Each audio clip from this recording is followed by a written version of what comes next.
Hail Kingdom, I hope you're having fantastic days so far, because I definitely am. Yesterday I posted video explaining why Sorceress will be one of the best ascendancies in 0.4. Today, if we check patch notes, there's bunch of new patch notes. And I will double down. It's not only will be insanely powerful, but also with loads of variety, because Firestorm gets one more portion of buffs, and it's not like some random buffs. It's some pretty much like insane buffs. Previously he was able to only deal 156 damage with lightning infusement. Right now it's basically doubled. At the same time cold damage is doubled. At the same time we will have more radius and stuff. The only problem I hear people have is leveling, therefore I got you covered. Let's fight the birdie. So that's the damage basically versus bird. You can check, and it's campaign, so yeah, don't expect anything crazy, but I guess defeating like bird and bird friend in few seconds as Sorceress, well, it's kinda broken, isn't it? Well, because it is. So let's start right from Clear Fell, yeah, from first act. Eventually we will be able to run and shoot everyone with lightning, but don't rush too fast. One of the biggest tips is to actually constantly check your shop. So try to get back to shop when you're starting your league. You can rush campaign, but most important part is knowing when there's upgrades for your gear. And that's where they are. So basically what we're looking for on our gear. Let's start with wands and staffs. Yes, you can have some like insane increased spell damage and other like bonuses on your wands, but this row is item level, and this means basically when you're in area level 1, level 2, level 3, you probably will find only staffs with this roll. So you need to find items that when you hover on it and highlight, it will have item level, and mostly it's like tied to area level. So until you will start finding items of level 8, you won't be able to roll the spell damage. And now hear me out. Increased spell damage 50%, so this roll at level 16, is equal to +1 level of all spell skills. So if you add just one level to your skill gem, it will be equal to +50% spell damage on your wand, more or less equal. Again, math is a little bit harder, but take it as a rule of thumb. This means no matter what you roll on your increased spell damage, until you reach around level 70, basically endgame, you probably won't have anything better than wand with plus level to all spell skills, period.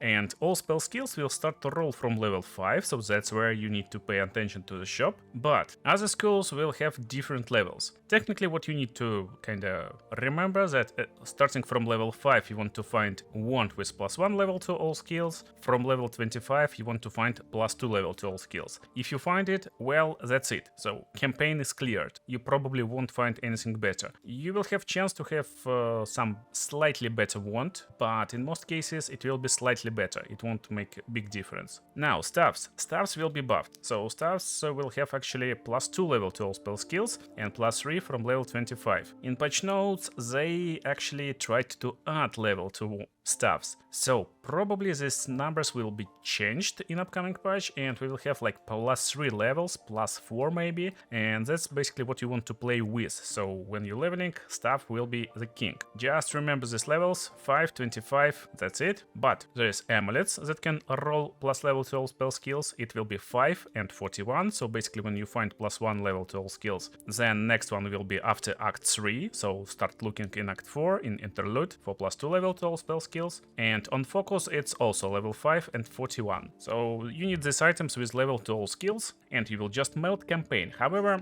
it's a complete disaster to just look for these items manually. I really try hard to make your life easier, and I created this shopping list that you can just copy paste in the shop, and it will highlight everything with like plus level to spells, increased spell damage, so more or less like usable stuff. Right now it actually highlights plus quality, because quality can be disenchanted, currency later, but technically that's it. Since we are in a shop, let's quickly cover gear. For gear, you're just looking for anything with maximum life. Added energy shield is also great, but we can't actually scale energy shield in campaign a lot. So something like this will actually cover you throughout the campaign. It's better to have just more maximum life, because life is easily regenerated by using flasks. You can't regenerate your energy shield easily in campaign, and that's basically just we don't have enough of energy shield. Now finally, basically you start the game, you will use your like fireball spell from your Voltaic stuff, from your fireball stuff, it doesn't matter, and you switch to best level to all skills like gear you will find. It doesn't matter, is it like wand and focus, is it just wand, maybe it's just stuff, so it doesn't matter too much. Now Act 1 is a pain if you want to play full sorceress. So we will have, for example, Flame Wall, Ice Nova, Frost Bomb and Spark as level 1 spells, and technically you can use all of them. Most important is to understand how they kinda combined. So Flame Wall will create wall when projectiles go through this wall, and Spark is projectile, they will be enhanced with fire, so they will deal more damage, but also Frost Bomb will reduce enemies' resistance because it will apply exposure, and also it will leave a remnant, and remnant is really important, so let me show you this bro. When it triggers, it will leave a remnant, and when you collect this remnant, the next Spark you will cast will be enhanced with cold damage. It will look like this. So you see this circle on the Spark, this means it will be infused, and it will not only shock but also will freeze enemies. Looks cool, but because I'm level 46 in Clear Fell. In reality, what will happen? Well, you will fire sparks, and as you can see, they basically running around like Smurf diarrhea. It's basically crazy. It's like uncontrollable spell, and it's just awful in Act 1. You want to control, you want to see enemy, and you want to destroy enemy, not just randomly spam attacks and hope they will land. That's why for Act 1 we will use only Contagion and Essence Drain. So if you want, you can go with like basically any elemental spell you like. Do like whatever you like in Act 1, but my plan is simple. We will unlock level 5 spell when we reach a boss. Basically when we reach level 14 and defeat Executioner. In Clear Fell we will be able to get this level 5 spell. And that's the time where we actually will switch into full elemental mage. Before this time there's not a lot of like combinations, rotations, but technically you can play Orb of Storm and then cast Spark inside of it. But again, I completely ignored this style and I just played Essence Drain Contagion. For support gems it was pretty easy, I just used Rapid Casting and Unleash. And Rapid Casting was on Essence Drain, Unleash on Contagion. To play Contagion and Essence Drain, basically you need to press Contagion first and then Essence Drain and just run. It will spread among enemies and will destroy enemies. That's it, you don't need to like do anything else. One more support gem that I used in Act 1 is Overabundance, and I used it on Orb of Storms. And here's the combination. So enemies will have some resistance. You will see this by taking a look on the icon. So this like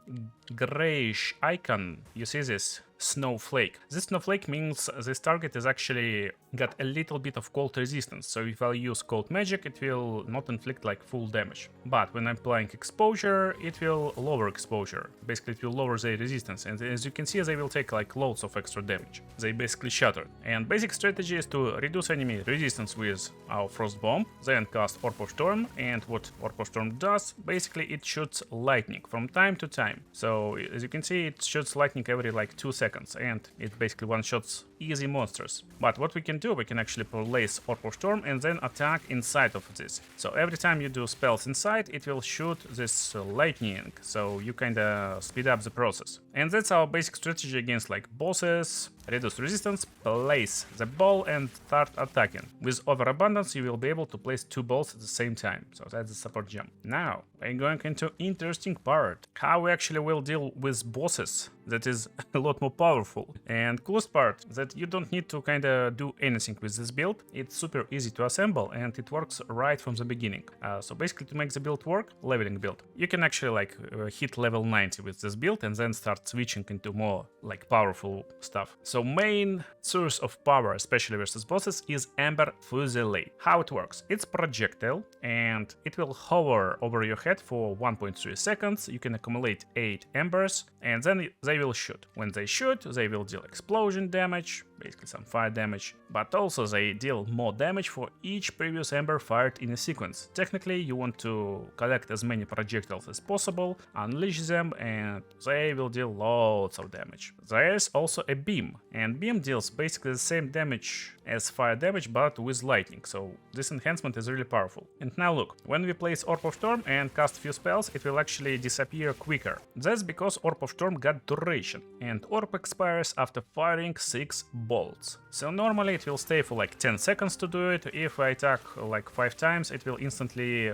be removed. But also this Orb of Storms actually will leave lightning infusion, so it actually can infuse our Ember Fusillade. But we need to collect this remnant. How to do it faster? Well, that's basically how. You place the ball and start doing Ember Fusillade. It will instantly trigger the ball all times you need, and it will hover over your head. Now here's the trick how to use it. Basically it won't disappear if you at least press the button every 1 second. So if you wait for 1.3 seconds, they will instantly unleash. But you can technically run like this and create them like a little bit by little bit, run around, and then when you unleash, they will find the targets and they so like fire minigun, pretty fun. And that's basically like full combination, and that's why it's so powerful. So this ball will deal damage while you just casting Ember Fusillade, and now Ember Fusillade is enhanced with lightning, and it will deal like quadrillion extra damage. But at the same time, every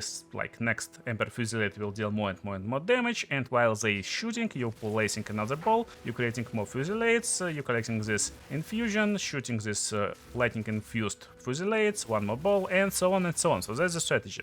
It's of course not our mapping strategy. For mapping we still use our awesome spell Arc. And yes, against first boss we want to play Arc, but actually you can play Ember Fusillade. You can get to the first boss just by using Contagion and Essence Drain. I was lucky, I got Arc. Arc is cool, you just cast it and it destroys enemies.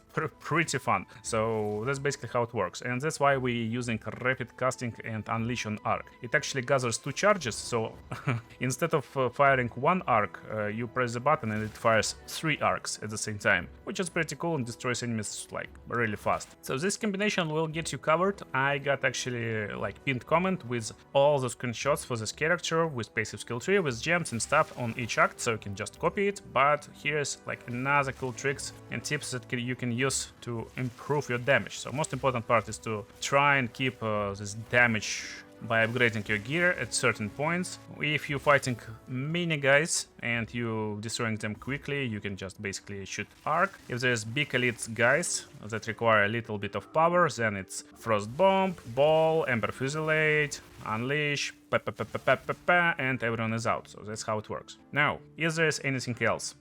Technically, yes. But before this, let's talk about our passive skill tree. So it's spell damage, spell damage, spell damage, and technically what you want spell damage and attack speed. So elemental damage is also great, and my first act was over here, so I just increased spell damage. It's pretty big improvement. Then I went to the left side and just picked all hits against enemies that is affected by elemental ailments is increased. It's pretty big increasement. Also increases damage against elites and rare and unique enemies. So basically against bosses. Increased cast speed over here, also pretty powerful stuff. And then I went to the top left side because I wanted to get this elemental damage, increased magnitude of non-damaging ailments, basically of your shock, of freeze, increase elemental damage overall, a little bit of elemental resistances also helps in the campaign just a little bit, and increased elemental damage if you dealt a critical hit recently. So normally we're not scaling critical hit a lot, but still we will unleash bunch of critical hits since basically we're attacking a lot of times in 1 single second every time. We're basically unleashing tons of arcs, Ember Fusillades, Orb of Storm can crit, I guess, so technically this helps. And also I increased effect of Arcane Surge. It was right after I unlocked my Ascendancy and increased mana regeneration rate and unlocked Arcane Surge. So it gives me casting speed and mana regeneration. Keeping your mana up is really like a pain in campaign, but still with a good flask you can manage it. Also I got these notes over here, it's just powerful. Technically we're converting 8% of spell mana cost to life cost. It helps us to keep our mana higher. At the same time, it will increase damage with spells over here, and it will give us a massive increase in spell damage over here, but it will increase life cost a little bit. But come on, it doesn't matter too much. And then I went to the right side to get elemental damage, increased exposure effect, and also increased elemental damage. You may ask, like, why not to take notes over here? We're doing mostly like fire or lightning damage, so why not have like penetration, for example? And that's because how Passive Excel 2 damage works. I actually will have separate video, so if you're interested to know like deeper, a little bit more deeper how damage works, make sure to leave a comment. I actually want to make a video on like damage, how to multiply it, how it works, and same on defenses, but probably later. So the main part is basically how applied penetration, exposure, and also like resistance reduction. And technically all of this stuff is resistance reduction, but in reality penetration acts only after your exposure and reduction is applied. So if you got exposure, technically you don't need penetration, and if you got really big exposure and you got a reduction, well, you 100% don't need any penetration, because when you see these enemies, you see they got some protection from cold, but this ice bomb will instantly reduce it. Ice bomb and curse will just remove their resistance, and instead of just removing resistance, it will actually multiply damage we inflict. And that's the biggest stuff that you will get in campaign. So you will get it right from the get-go, almost from level 7, technically in the middle part of Act 2. Elemental weakness is really powerful stuff.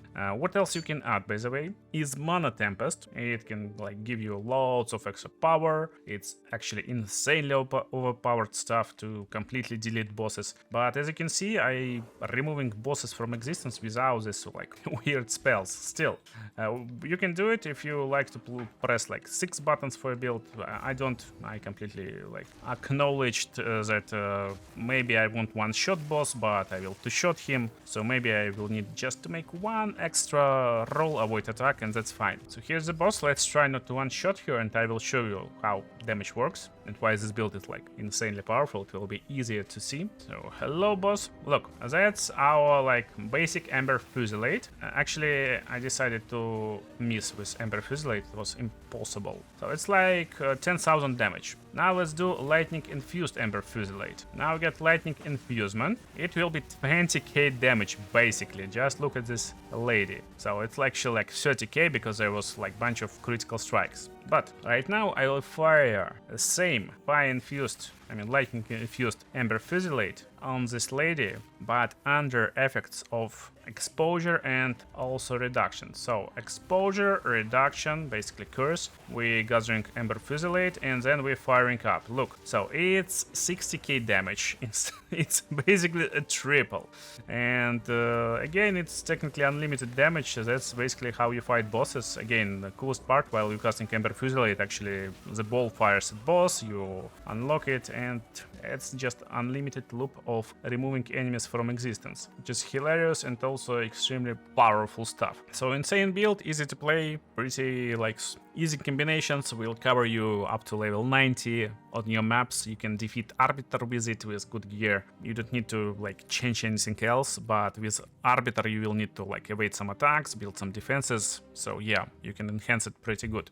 Quickly over support gems. I told you like rapid casting unleash is pretty simple, straightforward. Debilitation is nice, it will give you more damage, and there's loads of options for support gems that I wrote in pinned comment, such like consider casting, rising tempest, basically different stuff that gives you more and more damage. For frost bomb, it's potent exposure. Another one is echo or prolonged duration, because frost bomb, when it pulses, it increases exposure effect. So it's nice to drop 2 bombs at the same time with stuff like unleash. I don't know if it works. No, it doesn't. But there's echo that should work, or just prolonged duration. It also works. Orb of Storms right now is consider casting, control destruction. Again, overabundance is like great pick. Also overabundance, I guess, will give us 2 infusions, so we can create 2 bolts and get 2 infusions, and that's like what's so powerful. So technically you can load second Ember Fusilade also loaded. For elemental weakness, it's magnified area and rapid casting right now, because I don't have support gems in campaign. I was unlucky this time, but it's improved power of your curse. So curse lowering resistance. Another